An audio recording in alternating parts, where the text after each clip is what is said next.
Hey everybody, it's Daryl back again. So y'all been asking for beekeeping videos, and we're going to go do one today. We've got a bee cutout that we got to do, and this is a massive hive. We're in the first part of September. We're going into the second week of September, I think is what it is. But I'll throw in the video of the FLIR that I did of it's where this hive's located at. I did this probably a month or so ago. The customer had somebody come in, remove the cabinets, the base cabinets and the countertops and stuff so we could get into it. But as you can see from this video, it is a massive hive.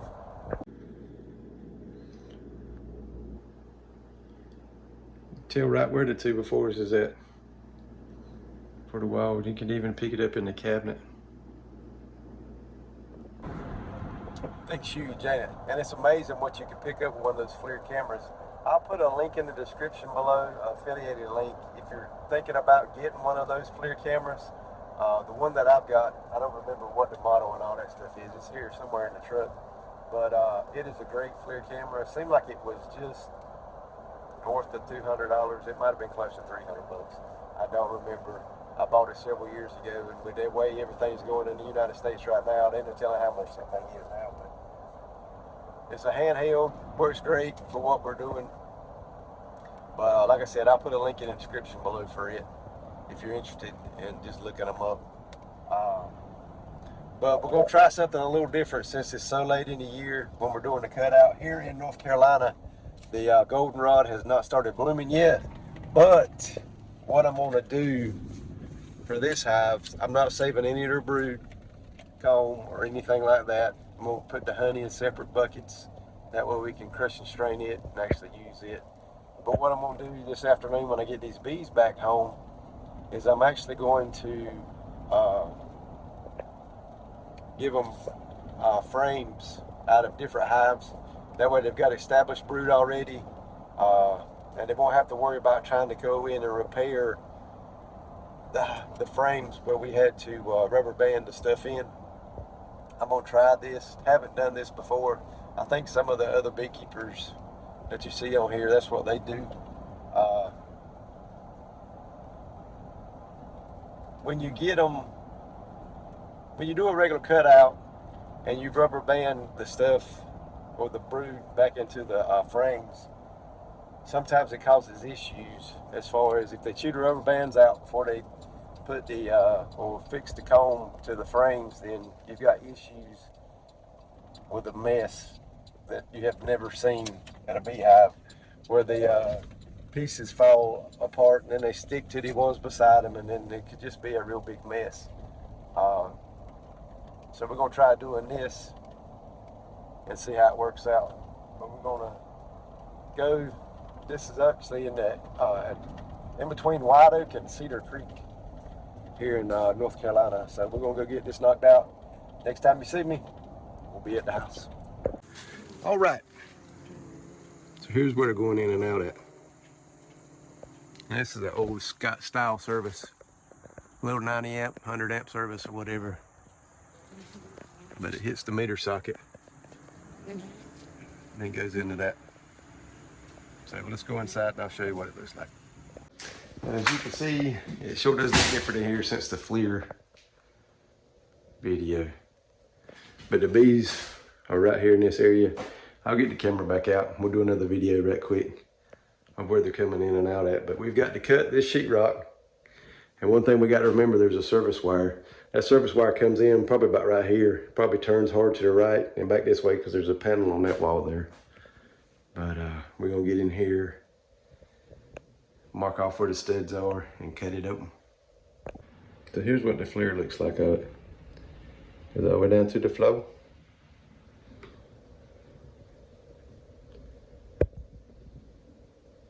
And all the way up to there. All right, so we got our lines cut about as straight as we can get them. So we're gonna pop this off and see what we got.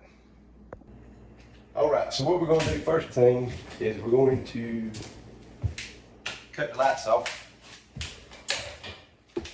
Second thing we're gonna do Because I don't know how the bee's going to be because it's nasty and rainy outside.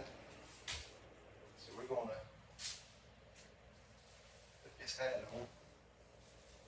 I don't mind getting stung in the arms and stuff, but I don't like getting stung in the face anymore. So we're going to do that.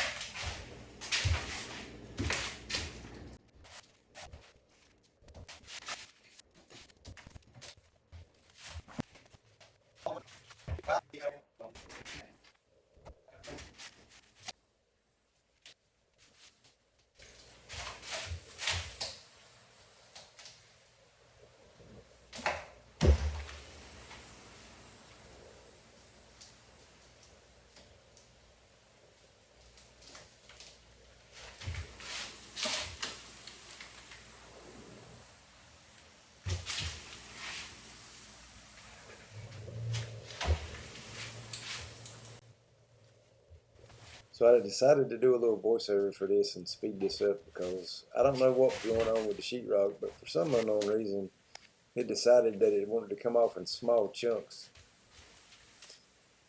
The comb weren't really stuck to it, and I had cut on the inside of the nails, but like I said, for some unknown reason, it just decided to keep breaking off in chunks. And I finally got a little piece to come off up top. And I was like, yeah, we're going to get it. And then it just cracked into it again.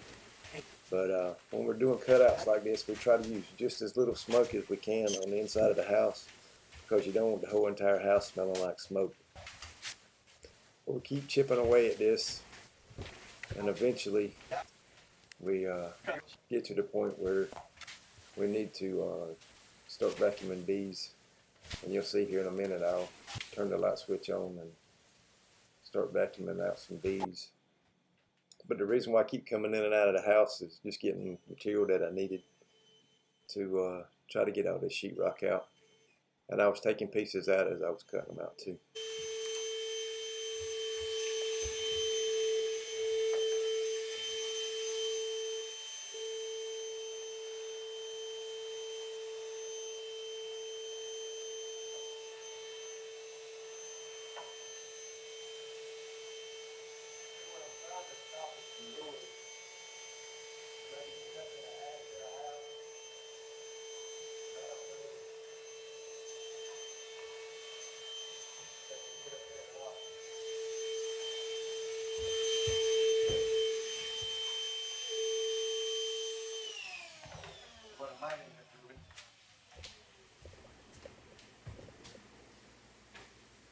Taking a piece of paper towel, slipping up in there.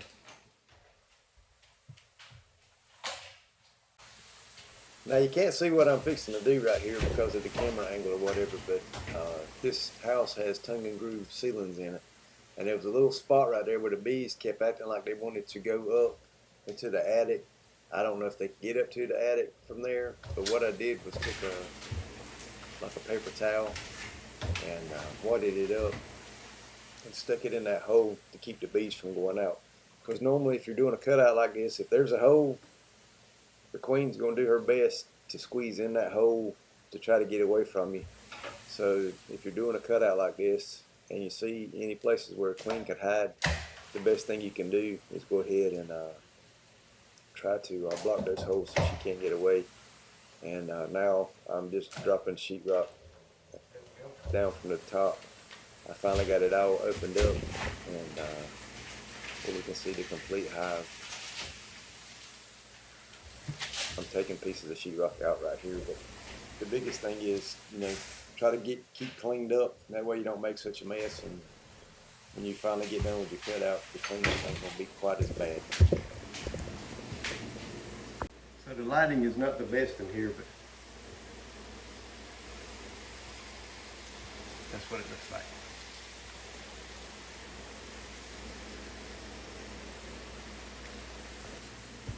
I know y'all can't really see a whole lot from there, but that's the best angle we got for now. What I'm gonna do, I'm gonna cut the lights off, and I'm gonna vacuum these bees up. The reason why we turned the light off is because of that. When you cut the light off, they'll go to that window, and we can vacuum them off the window. But we're gonna get the vacuum. All right, so here's where we're at now. what I'm gonna do, I'm gonna cut it about right here and move everything above it, and hopefully we can get the queen to hang out down low. But that's the bees. That's the honey up top. You hear the everything bee back running in the background. I found that it works better if you hang it off of something. That way it can move with you as you do your work, instead of just trying to set it on the floor or anything like that. But this is the progress of what we've been doing. I haven't seen the queen so far, but they've done a lot of bees, so I might have vacuumed her up, or I'm kind of hoping she's back here behind all this stuff. I haven't been doing a whole lot of video, but because, of course, you can hear the bat running in the background, plus the lighting is crap in here. So the only thing they got is a fluorescent light. They didn't really set this up for, being a studio for shooting videos or whatever.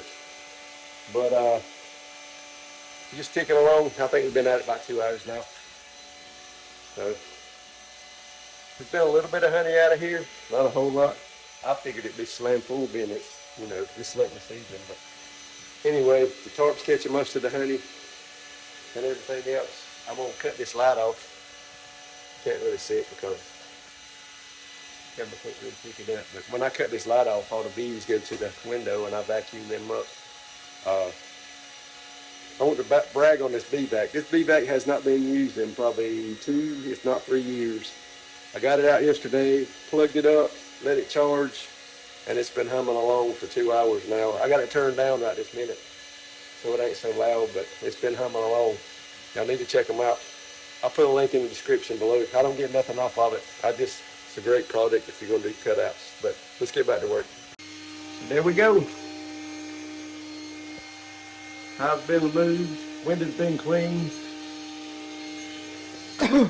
full sweat and all the other stuff got up. So I think we're good to go. The thing about doing these cutouts is you can never get all the bees. I can stand here for probably 2 or 3 hours and still not be able to get all the bees. But we do the best we can. I got stung 4 or 5 times. All of those were my fault, except for one. I had a kamikaze come out and sting me on the ear. I'm gonna come out here, vacuum these bees up that are flying around. The first thing I did when I come out here was block that hole off. That way the returning bees couldn't get in and the more bees could leave the hive. Makes it a little easier if you can do that. But let's come back in here and we'll do a recap right quick. Now what I did on this, oh, and by the way, I did catch the queen. Of course, I didn't get it on video, but what I did on this cutout that worked so well, I didn't make a great big mess, was I started on the right hand side. I cut the brood out all the way up to the edge of the honey line over till I got to the big piece where the service wire was at. And then once I did that, I vacuumed some more bees out and went up to the top and cut it and pulled the honey out on its own and put it in a separate bucket. When you start getting into the honey, that's when it starts getting messy. So if you can separate the honey from your brood when you're doing the cutout, it makes it a whole lot easier to do what we're supposed to do and not get nasty. And then that last piece that was angled into the wall, I think I did a video on it. I cut it about halfway, took the honey out from the middle of it up. And what I did on this one was I sprayed a little bit of deep woods off in here, which stirred the bees up. Well, when they stirred the bees up, the queen come out and started running around on the board. So all I did was took my clip, got her, and put her in the windowsill. So just some little tips if you're thinking about doing cutouts.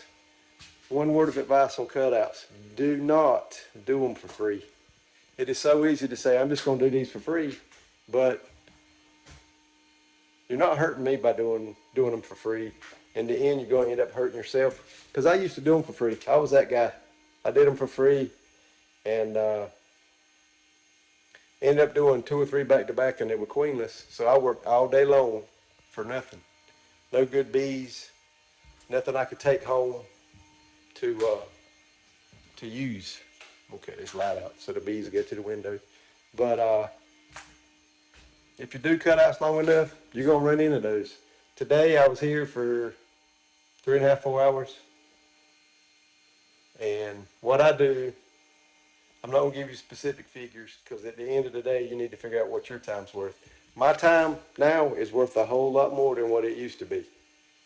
Uh, if you know the backstory, what all happened, it's been just over 4 years ago. Time with your family is priceless. So if you're going to take your time to come out here and do these cutouts and stuff, you need to make it worth your while. But I normally charge a certain amount for the first 2 hours and then an hourly rate after that. Uh,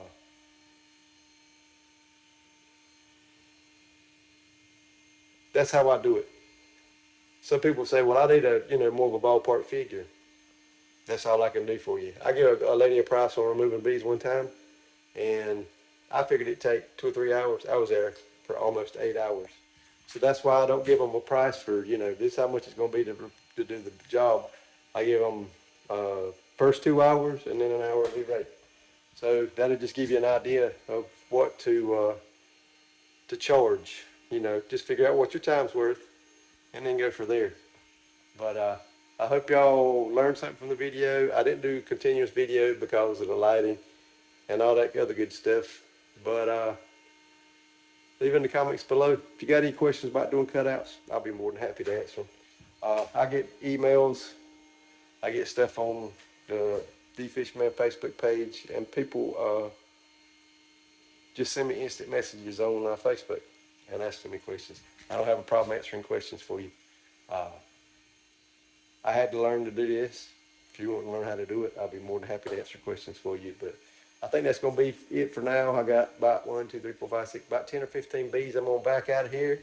I'm going to suck these ones out that's hanging around the meter outside, and I'm going to load my stuff up, and I'm going to go home, and I'm going to spend some time with my family. So we love y'all. We appreciate y'all. I hope y'all enjoyed this video, and as always, we'll see y'all on the next one.